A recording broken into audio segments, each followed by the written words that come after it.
Hi, everyone. I'm Martin Blamel. I'm the Associate Professor and Director of Research at the Transdisciplinary School, the TD School at UTS. That's the faculty, or actually a school, that connects dots across disciplines. And we'll get to connections and disciplines, or connections and relationships in just a moment, as this module is about ecosystems, networks, and partnerships.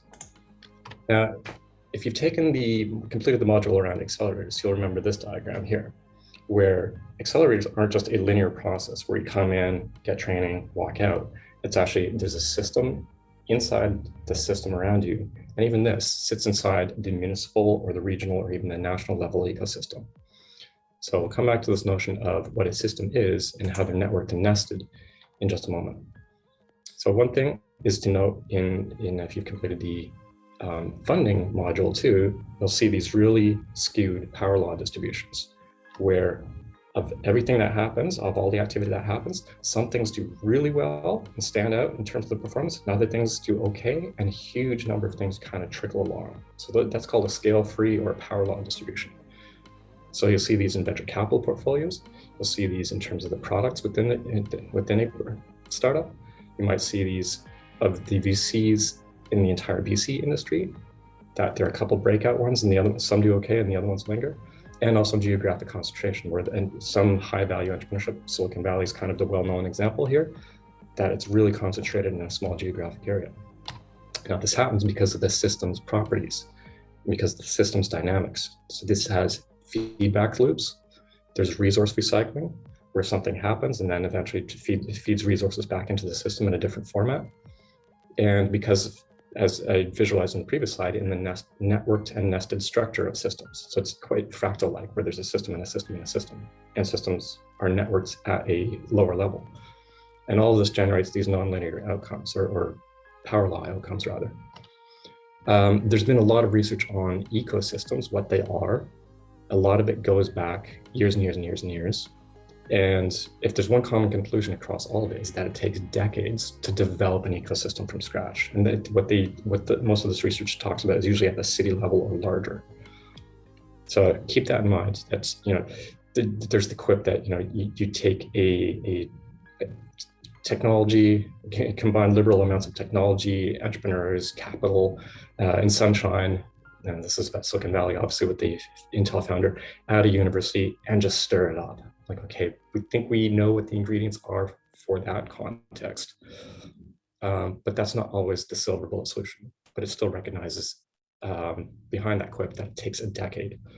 That sense of time also comes out if you do a Google image search for Silicon Valley startup ecosystem.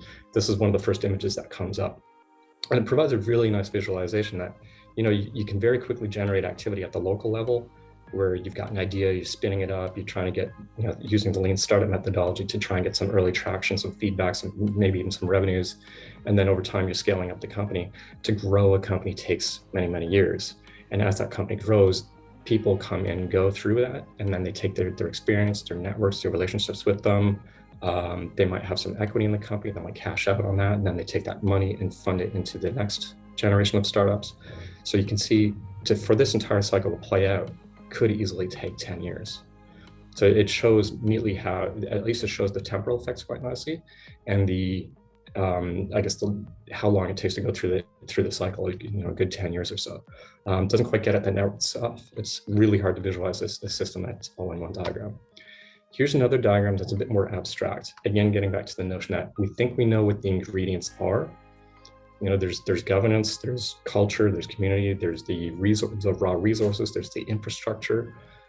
All these different factors matter, but how they combine into a system can vary quite significantly. But the one takeaway from this is ecosystems involve a lot of people, and no one person owns the ecosystem. You might think, it's the government has to do something. And the government would say, well, you guys do something.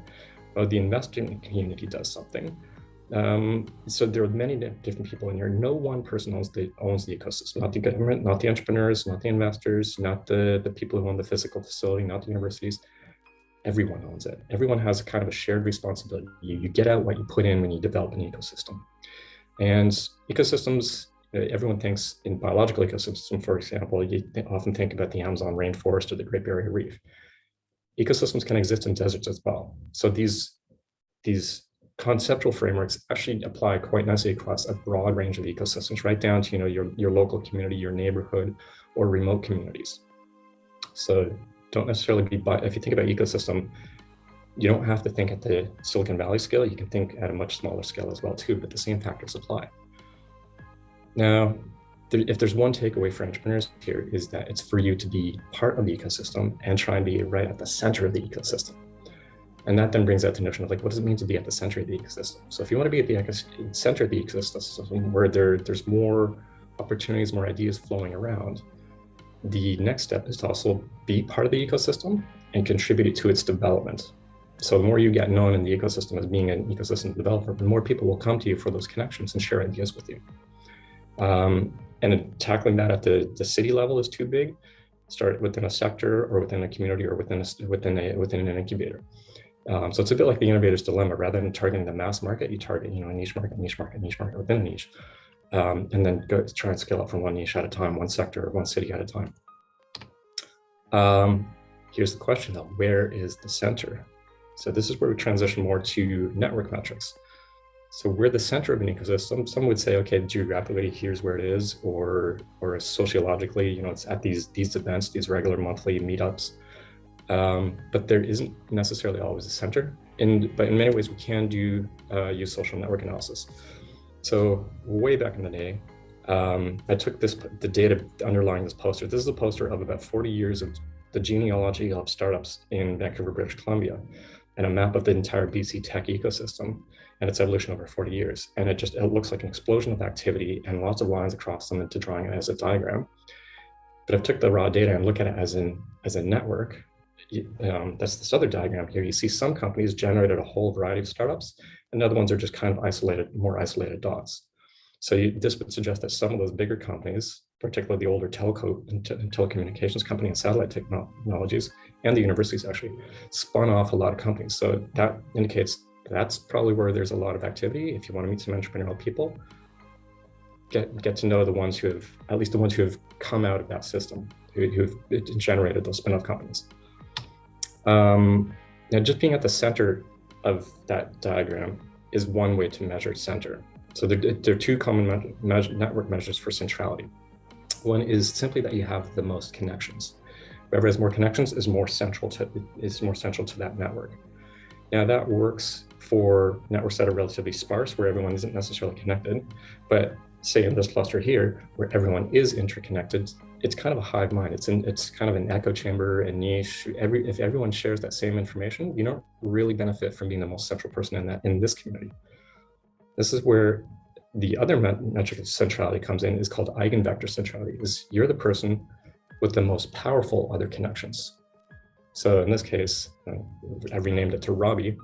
Robbie's in a position to broker knowledge from the other ones. So they've got the really deep knowledge within this network, but really novel insights that he or she can pull in from these other networks and these other communities. So this position here has the highest network centrality.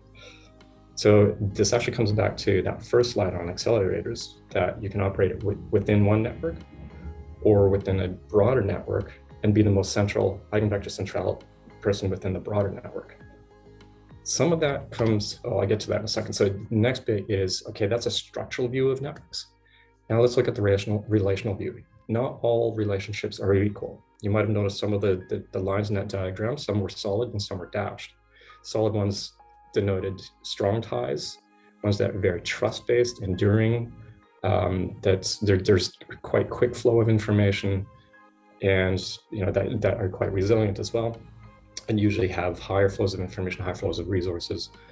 And the dashed ones were the weaker ties, perhaps newer ties, ones that might start off being more transactional, but often have more novel information in it, something you didn't know through your other network of strong relationships.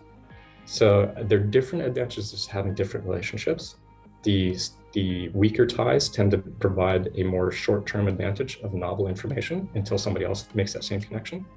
And the deeper ties provide that longer-term advantage. So those can develop into your strategic relationships. In the business world, you'd often form those as strategic partnerships and then try and lock out the competition from having similar partnerships. And all this kind of comes back to how you allocate your time. Do you invest in building the biggest network Do you invest in building the most diverse network and connecting to sub-networks? Do you invest in really strong relationships to those networks, or do you just invest in strong relationships within one network and weaker relationships to the other ones? There's no silver answer to this, or no silver bullet, no right or wrong answer to this. If you're curious about this kind of stuff, you can even look into Dunbar's number, which you might be familiar with already. And every entrepreneur kind of has to find their own network. But the one thing is true that if you don't participate in the network, if you don't participate in the ecosystem, and you just have your head down working on your product or service in your garage on your own, you're going to miss out on a ton of opportunities. So that's it for me. That's about systems, ecosystems, networks, and relationships. Look forward to seeing you in another module.